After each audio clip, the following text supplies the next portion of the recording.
अब हम इस चैप्टर के अंदर न्यूमेरिकल्स के ऊपर चर्चा करेंगे। तो न्यूमेरिकल्स के अंदर चर्चा करने का अर्थ क्या हुआ कि मांग की कीमत लोच को किस प्रकार से मापा जाता है। जो हम मांग की लोच की बात कर रहे हैं, कितने प्रतिशत कीमत बढ़ी, कितने प्रतिशत मांग कम होगी, तो यह कैसे मापेंगे। इसके लिए मांग की कीमत लोच की माप विभिन्न प्रकार की होती है, लेकिन आपके कोर्स में से बाकी की हट चुकी हैं। इस बार आपके कोर्स में सिर्फ एक है, प्रतिशत विधि, परसेंटेज मेथड। तो मांग की कीमत लोच ज्ञात करने की प्रतिशत विधि होती क्या है, पूरा फॉर्मूला समझा रहा हूं, सभी ध्यान से समझेंगे।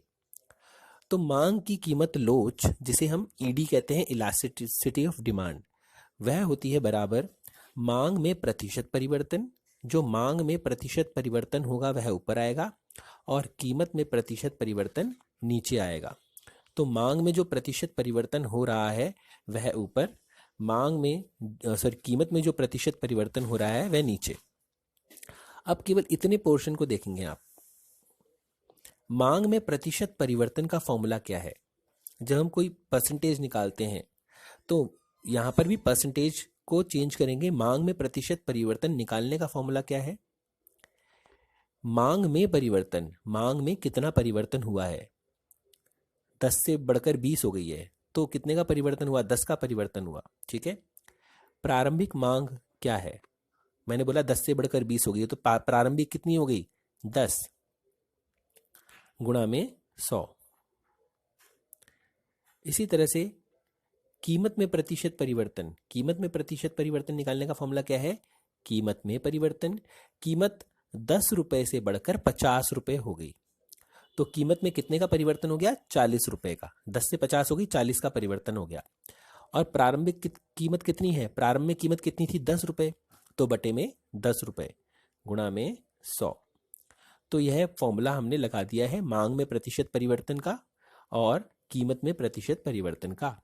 अब इसके अंदर हम इसे अगर हम फॉर्मूला लिखें इंग्लिश में तो किस प्रकार से होगा, मांग में परिवर्तन, यहां ये निशान बना है डेल्टा कहते हैं इसको, डेल्टा का अर्थ होता है परिवर्तन।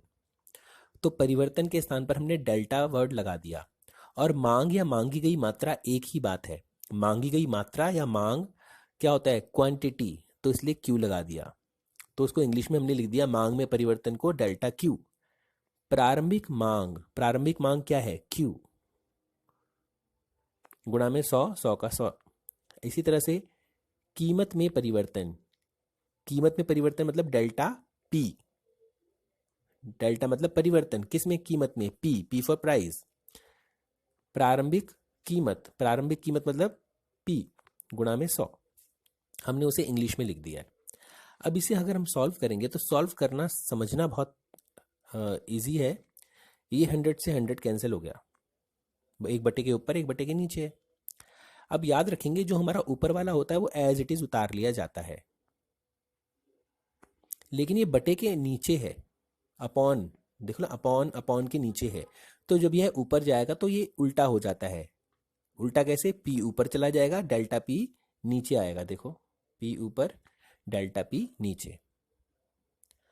अब यहां पर हमारे पास में क्या आ गया इक्वेशन, डेल्टा क्यू अपॉन में क्यू, पी अपॉन में डेल्टा पी।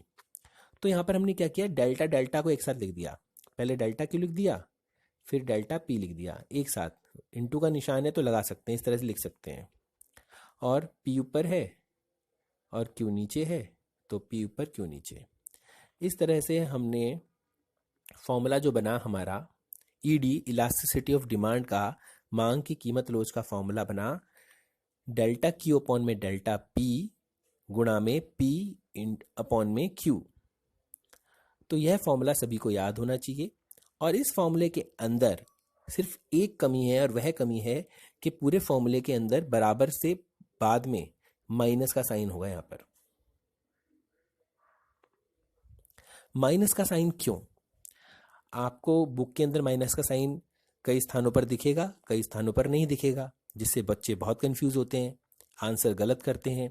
कई बच्चे ट्यूशन पढ़ रहे होंगे, वहां पर भी माइनस का साइन हो सकता है ना सिखाया जाए, कई जगह सिखाया जाए, तो वहां पे कंफ्यूजन होता है। तो इसीलिए माइनस का साइन मैं लगवा रहा हूं।